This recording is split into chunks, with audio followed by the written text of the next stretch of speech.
ពេលmà anh caហើយឪមានចាប់លោកមកឯងនេះហើយដឹងម៉ែអញឆ្លើយមិនម៉ែអញឆ្លើយថាអូយឪឯងបានប្រយោជន៍អីកាហើយ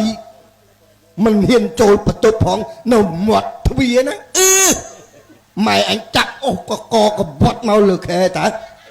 អូបើចឹងចូលកឡោនម៉ែឯងលោកឪឯងចូលកឡោនហើយ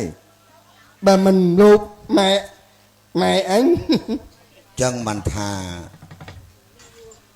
មនុស្សមើលតែច្បក់ក្រៅអត់ដឹងលោកប្រុសស្អាតណាពីមុនមិនអញ្ចឹងទេណាតែឯងចាំស្ដាប់អញណាអញមានបងធัวអញគាត់នៅធ្វើឆ្មាំគុកអញទៅលេងផ្ទះគាត់ចុះភៅគាត់កពុះណាស់អញទៅបើកមើលសិតតែច្បាប់គុកនៅនឹងទាំងអស់